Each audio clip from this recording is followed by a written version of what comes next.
제가 아주 묽게해서 얇게 형태를 잡았기 때문에 이거는 한 5분, 10분이면 금방 마르거든요. 이제 얘를 말린 상태에서 이 위에 페인팅을 하면서 형태를 계속 고쳐가면서 진행을 하겠습니다. 이 상태에서 마르지 않은 상태에서 색을 올리면은 이 밑색의 영향을 받아서 아무래도 색이 조금 탁해지겠죠. 그래서 말리고 난 후에 진행을 합니다. 자, 이제 페인팅을 한번 시작을 해보겠습니다. 유화는 어두운 색에서 밝은 걸 점차적으로 찾아나가는 그런 진행 방식이 효과적입니다.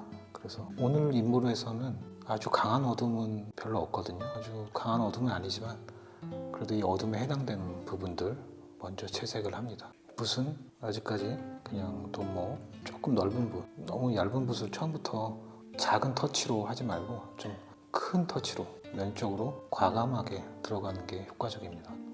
왜냐하면 심리적으로 처음부터 섬세하게 들어가면은 한도 끝도 없이 묘사 위주로만 가거든요. 큰 면을 구성하고 점차 작게 쪼개나가는 그러한 방식이 보기에도 훨씬 좋고 진행도 좀 더 수월하죠. 제가 방금 말씀드렸듯이 크게 붓터치가 크게 초반에 들어가야 되기 때문에 지금 화면에서 좀 거리를 두고 팔을 쭉 뻗은 상태에서 그리는 대상을 전체로 보고 페인팅을 합니다. 이렇게 문지르듯이 그냥 비비듯이 지금 꽤나 되게 뻑뻑한 상태이기 때문에 이 표면이 무슨 수채화처럼 깨끗하게 탁탁탁 입혀지는 그런 채색이 지금 이 표면 상태에서는 아직은 그렇게 되지가 않거든요. 보이시는 것처럼 이렇게 조금 거친 돈모 붓으로 비비듯이 색을 한 톤 입혀주는 거죠.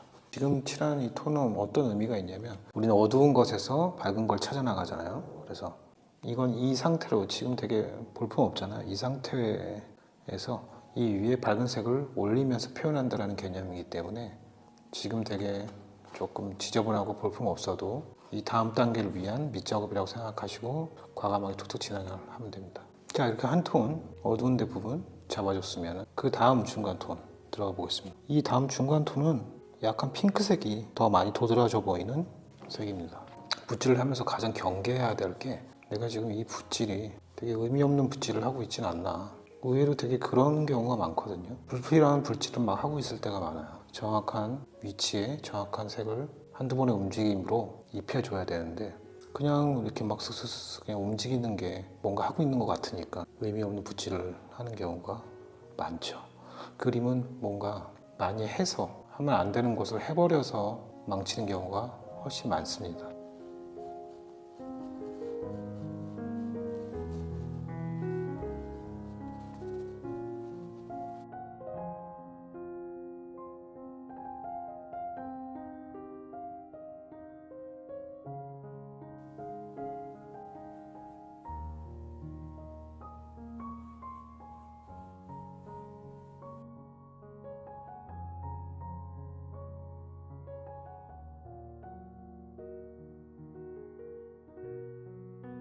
추진력 있게 한번 색을 물감을 한 번씩 쫙 입히는 거죠. 여기서 주의해야 할 점은 너무 디테일한 것까지 여기서 들어가려고 하면은 이 상태에서 거의 아무것도 안 발라져 있는 이 상태에서 디테일을 들어가려고 하면은 이 표면의 드라이한 느낌 때문에 붓질도 되게 힘들고 일단은 저 분위기를 전체적으로 물감을 한 번씩 입혀준다라는 생각으로 지금 초반 페인팅을 하는 거죠. 저 지운 단계에서 이목구비를 표현할 때 정확한 색으로 한 번에 완성한다는 생각보다 이목구비는 무조건 틀릴 수밖에 없으니까 그냥 살짝 형태만 잡아놓는다 생각으로 가볍게 표현을 합니다. 이렇게 옅게 한 다음에 보면 이제 틀렸나 안 틀렸나 보이니까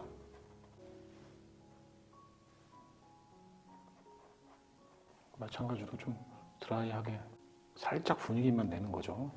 제가 지금 배경에 해당되는 채색을 할 건데요. 배경을 지금 하는 이유는 매각 라인을 다듬기 위해서 배경색을 활용해서 매각 라인을 어느 정도 다듬기도 하고요. 지금 현재 배경색은 약간 녹색이 어느 정도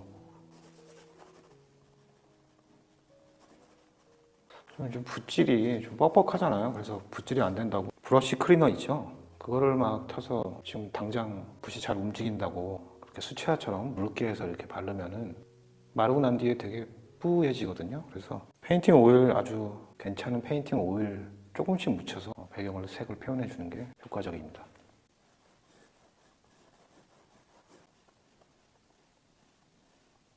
살짝, 심지어 살짝 이렇게 섞여도 지금 단계에서는 별 상관이 없습니다. 이렇게 강한 색, 머리카락 같은 색이 있는 경우에는 여기 외곽 라인 표현할 때 어차피 붓에 이게 묻어서 섞이기 마련이니까 그거는 조금 나중에 해주고, 이 색의 영향 안 받는 이런 멀리 떨어진 외곽 이런 부분부터 표현을 해주는 게 효과적이겠죠. 지금 에메랄드 그린을 살짝 섞었습니다.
피부 표현이 어느 정도 되고 이목구비가 어느 정도 나왔을 때 그때 틀린 부분들이 많이 보이거든요. 이모라에서 얼굴 형태가 틀리는 건 너무나 당연한 일입니다. 형태를 빔 프로젝트나 뭐 이렇게 먹지를 대고 흔히들 딴다고 하는데 그대로 대고 그려서 따지 않는 이상 형태는 무조건 틀릴 수밖에 없습니다. 자, 지금부터 이목구비를 한번 수정 겸 묘사를 해보겠습니다. 자, 이런 코 고칠 때 지금 배경에 해당되는 이 색으로 이렇게 깎으면서 코의 형태를 수정할 수 있습니다. 코가 아주 미세하게 조금 커졌었는데 인물에서는 이 미세한 것만 고쳐도 형태가 많이 달라 보이죠. 지금 이 콧볼 모양이 조금 틀렸어요. 지금 실제보다. 이렇게 섬세하게 형태를 고쳐가면서 해도 인물하는 형태가 틀리기 마련입니다. 우리가 이거를 아예 극사실로 그리는 게 아니라면 어느 정도 형태 틀리는 거는 뭐 어쩔 수 없는 부분이라고 생각을 해야 됩니다. 콧구멍의 위치도 좀 더 내려야겠네요. 저 이마도 미세하게 좀 깎았습니다. 이마도. 코도 상당히 많이 줄였고요. 뭔가 틀린 거를 수정하는 이때가 가장 중요합니다. 눈꼬리가 방금 전에 좀 뾰족하게 약간 이렇게 되어 있었는데 아주 미세하게 이렇게 내려온 오히려 자, 이렇게 눈꼬리만 바꿔도 인상이 확 바뀌죠. 그러니까 인물에서 이목구비에는 계속 수정을 해야 된다는 거죠. 그게 좀 어려운데 그래도 형태를 베껴서 따서 페인팅 하는 거는 배우는 입장에서는 좀 하지 말아야 될 것 중 하나죠. 왜냐면 형태를 이렇게 고치는 게 귀찮다고 빔 프로젝트라든가 먹지를 대고 라인을 따놓은 다음에 그 라인 채우기 식으로 페인팅을 하면 붓에 대한 리듬이라든가 붓에 대한 그런 강약 조절, 아무튼 말로는 표현하지 못할 아주 다양한 그런 감각적인 붓에 대한 그런 노하우를 배울 수가 없게 됩니다. 고치면서 하는 거 이렇게 배우는 게 결과적으로는 훨씬 더 내 자신에게 실력 향상에 있어서 훨씬 도움이 된다는 거, 그걸 말씀드리고 싶었습니다. 제가 아까 초반에 말씀드렸듯이 붓질이 부드럽게 가장 잘 되는 때는 물감이 마르지 않은 촉촉한 상태에서 덧칠을 할 때 그때 유화에서는 붓질이 유동성 있게 부드럽게 잘 된다고 했죠. 표현도 특히 피부 표현에서 마르지 않은 상태에서 그라데이션이라든가 덧칠이 자연스럽게 잘 됩니다. 그림을 그리다가 한 번에 마르지 않은 상태에서 한 번에 완성시키면 괜찮은데 그렇게 되지가 않겠죠.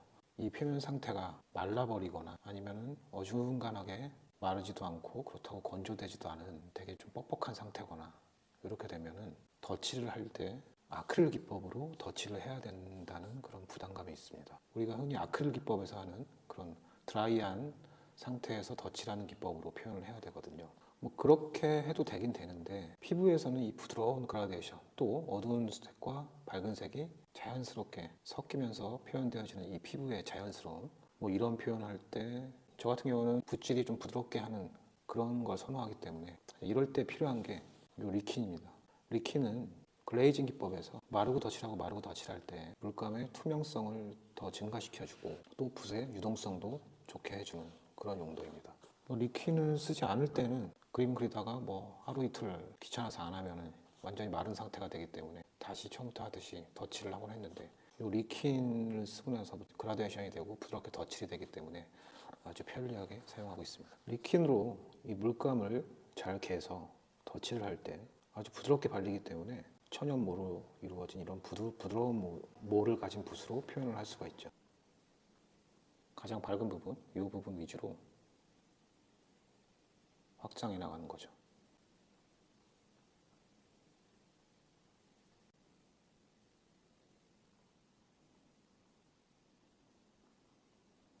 아주 부드러운 모로 아주 가볍게 사뿐사뿐 올려야 된다. 이전에 페인팅 하듯이 너무 세게 압을 줘서 하면은 이게 다 벗겨지겠죠. 지금 너무 워낙 부드럽게 덮여있기 때문에 살포시 올려준다는 생각으로 도시 한 번, 두 번, 세 번 정도 아주 제한적으로 붓질이 살짝씩 들어가 주는 거죠. 너무 많은 표현을 하려고 하지 말고 아주 제한적으로. 자, 여기 지금 어두운 경계가 좀 강하게 잡혀 있거든요. 부드럽게 한번 살짝 넣어주는 거죠. 여기도 경계 지금 이 부분 대상을 보고 살짝 사뿐하게, 너무 막 비비적 하면서 표현을 많이 하려고 하지 말고, 너무 세게 눌러서 막 세게 막 칠하려고 하지 말고 아주 가볍게 살짝 이렇게 올려주는 거죠. 그러면 이렇게 표현이 확확 나옵니다. 왜냐? 밑에 어느 정도 표현이 되어 있기 때문에 이 위에 정확한 색으로 정확한 위치에 어둠의 모양을 잡아준다면 바로 결과적으로 사실적인 느낌이 확 드러나게 되는 거죠. 자, 이 부분 조금 어둡게 한 톤 정도만 잡아줄게요. 이렇게 들어가고 살짝 들어가주고,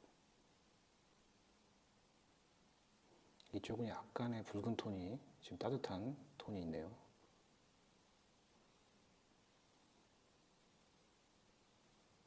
깃털이 살짝 내려앉듯이 진짜 아주 약한 강도로 톤을 살짝 올려주는 거죠. 자, 여기서 지금 아주 부드러운 이 넓은 붓을 활용해서 부드럽게 좀 펴줄게요. 펴줘보겠습니다. 이렇게 살짝.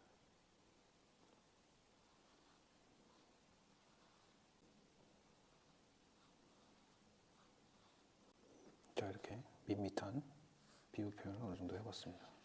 머리에 대한 세부적인 표현을 한번 해보겠습니다. 저는 머리 할 때 필요 이상으로 시간을 너무 많이 쓰더라고요. 그래서 오늘은 시간을 한번 재고 40분 알람을 설정해 놨거든요. 마찬가지로 가장 어두운 부분부터 잡아줘야겠죠.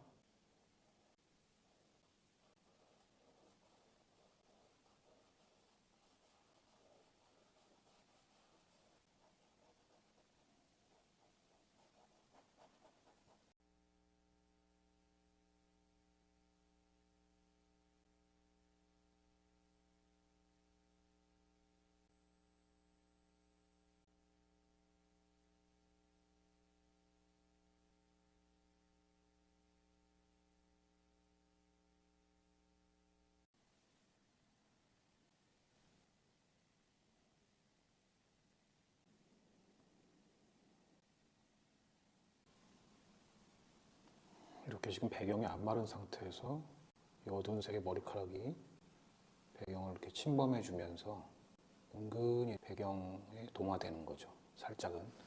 자, 지금 17분 남았는데 속도를 더 내보겠습니다. 자, 지금 10분도 안 남았네요.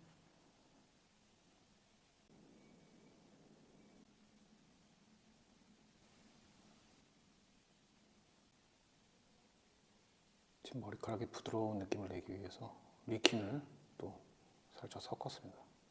자, 지금 4분 정도 남았네요. 언뜻 보이는 이 잔머리 표현 있죠. 이거는 이렇게 아주 얇은 세필로 하도록 습니다. 페인팅 오일을 좀 묻혀서, 붓이 너무나 얇기 때문에 한 가닥 정도 표현하면 끝납니다. 이게 이렇게 한 가닥 하면은, 한 가닥, 두 가닥 정도는 할 수 있을까요?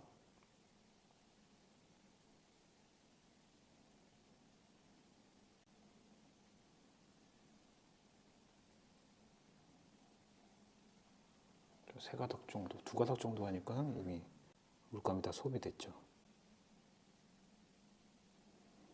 이 잔머리는 정말 보일 듯 말 듯한 연기처럼 그런 머리카락이기 때문에 너무 또렷이 보이면 안 되겠죠.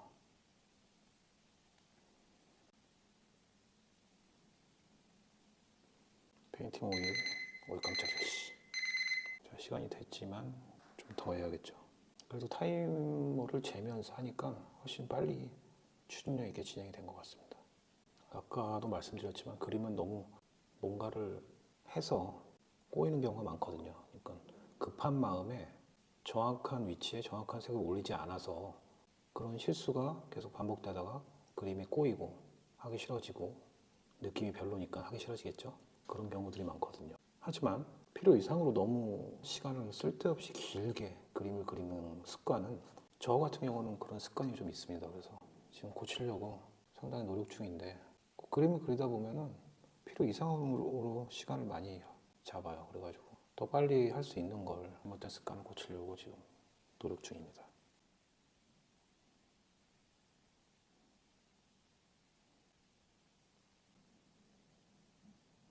얼굴 피부와 머리카락, 이 중간 경계에 있는 부드러운 이런 잔머리들 있잖아요. 저 힘을 뺀 상태에서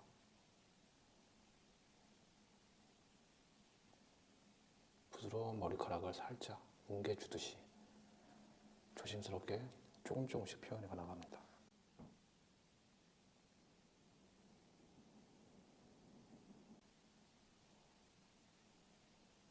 지금도 리퀸을 조금 섞어서 부드러운 붓질이 되도록 붓 컨디션을 만들어 놓고 지금 움직이고 있습니다.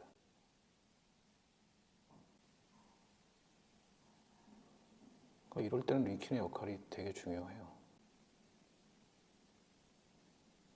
어둠이 딱 잡혀 있어야지 사실적인 느낌이 확 드러나는 거거든요. 그 다음에 해야 될 건 이 하이라이트에 해당되는 부분, 약간 녹색을 띤 하이라이트 부분이 지금 형성이 되어 있거든요. 역시 리퀸을 좀 섞어서 하이라이트에서도 지금 두 단계에서 세 단계의 톤으로 표현을 할 겁니다. 지금 하이라이트에서 좀 가장 어두운 하이라이트,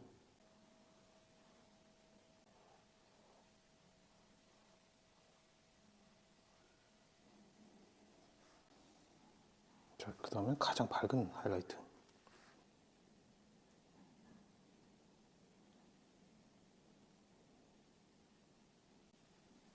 아주 천천히 위치를 봐가면서 머리카락의 이 흐름, 구조를 봐가면서 아주 제한적으로 넣어줍니다. 자, 녹색 기운을 띠는 이런 하이라이트도 있지만 갈색 톤의 이 부드러운 머리카락들이 형성이 되어 있거든요. 지금 만들어주긴 했지만 조금 더 부드러운 머리카락의 사실적인 느낌으로 더 표현을 해보겠습니다. 역시 마찬가지로 가장 어두운 톤 먼저 잡아줘야겠죠. 이럴 땐 거의 이 대상 한번 보고 붓질 한번 하고, 대상 한번 보고 붓질 한번 하고, 거의 그 수준으로 붓질을 아주 제한적으로, 좀 참을성이 있어야겠죠. 그러니까 막 빨리 하고 싶어지거든요. 이거를 막 그냥 쓱쓱쓱 그냥 처리를 해버리면 여기 머리카락에 안정적인 규칙이 생기면서 아주 볼품없게 되거든요. 이거는 규칙이 있으면서 하나하나 모양이 다른 불규칙이 혼재되는 그런 조형성을 갖고 있기 때문에, 머리카락 같은 게 조금 규칙성이 있다고 그거를 대상을 끈덕지게 따라하려고 하는 마음이 아니라 그냥 그 규칙으로 그리면 되게 인위적인 규칙이 막 보이게 되면서 사실성이 되게 떨어지거든요. 여기서 적갈색의 붉은기를 띄우는 이 갈색의 흐름들이 이렇게 형성이 되어 있습니다. 그 다음에 조금 더 밝은 부분이 여기 이렇게 형성이 되어 있죠. 아까 이쪽 하이라이터 했던 부분이랑 잘 연결이 되는 그런 머리카락들이기 때문에 이 구조적인 형태의 구조성을 잘 읽어가면서 표현을 해줘야 합니다.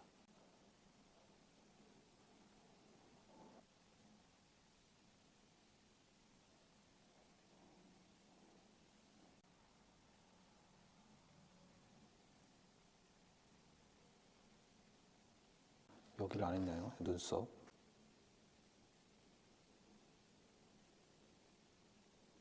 지금 이 옷부분 마르고 난 뒤에 채색을 해줄 거거든요. 왜냐하면 지금 모든 것이 다 마르지 않은 상태이기 때문에 여기서 지금 이 색이 형광색 수준으로 아주 밝게 빛이 나야 되는데 지금 이 탁한 색들 때문에 마르고 난 뒤에 하는 게 훨씬 더 효과적이거든요. 효율성 면에서 얘는 건조시키고 나서 이걸 따는 거니까요. 이 무늬를 마르고 난 뒤에 표현을 해주겠습니다. 자, 오늘 인물화를 표현을 해봤는데요.